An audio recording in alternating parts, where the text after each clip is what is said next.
UEFA champions লিগের খবর, শেষ ১৬র ফিরতি লেগে বেনফিকাকে ৩-১ গোলে হারিয়ে ২ লেগ মিলিয়ে ৪-১ ব্যবধানে এগিয়ে থেকে কোয়ার্টার ফাইনালে উঠল বার্সেলোনা।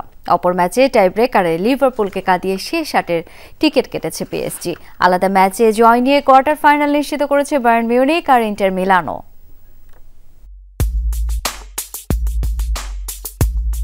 প্রথম লেগে বেনফিকার মাঠ থেকে রাফিনিয়ার একমাত্র গোলে জয় নিয়ে ফিরেছিল বার্সেলোনা। এবার ঘরের মাঠ অলিম্পিক স্টেডিয়ামেও রাফিনিয়া চমকেই লিড কাতালান জায়ান্টদের। ম্যাচের ১১ মিনিটে লামিনে ইয়ামালের দারুণ অ্যাসিস্টে সহজ ফিনিশিং এই ব্রাজিলিয়ান ফরোয়ার্ডের। অবশ্য মিনিট দুয়েকের মাথায় সমতায় ফেরে বেনফিকা, স্কোরশিটে নাম তোলেন নিকোলাস ওটামেন্ডি। আর ২৭ মিনিটে দূরপাল্লার দৃষ্টিনন্দন শটে বার্সেলোনাকে আবারও এগিয়ে নেন ইয়ামাল। আসরে সবচেয়ে কম বয়সে গোল ও অ্যাসিস্টের কীর্তি গড়েন এই স্প্যানিশ উইঙ্গার। প্রথমার্ধের শেষ দিকে নিজের দ্বিতীয় গোলের দেখা পান রাফিনিয়া। চলতি চ্যাম্পিয়ন্স লিগে পঞ্চম অ্যাসিস্টের সঙ্গে এটি তার ১১তম গোল। বিরতির পর গোলের তেমন কোনো সুযোগ তৈরি করতে পারেনি কোনো দলই।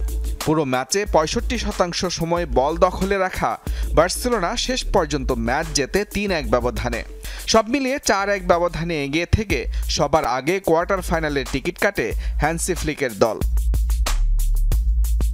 অপর ম্যাচে প্রথম লেগে কষ্টার্জিত জয় পাওয়া লিভারপুল ঘরের মাঠ অ্যানফিল্ডে আতিথ্য দেয় পিএসজিকে, যেখানে ম্যাচের শুরুতেই গোলের দেখা পায় ফরাসি জায়ান্টরা। ১২ মিনিটে ওসমান দেম্বেলের গোলে স্তব্ধ হয় অ্যানফিল্ডের গ্যালারি।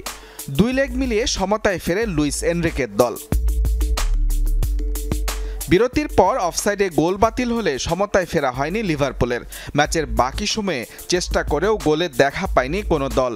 নির্ধারিত সময়ের খেলা শেষে অতিরিক্ত ৩০ মিনিটেও আসেনি কোনো গোল।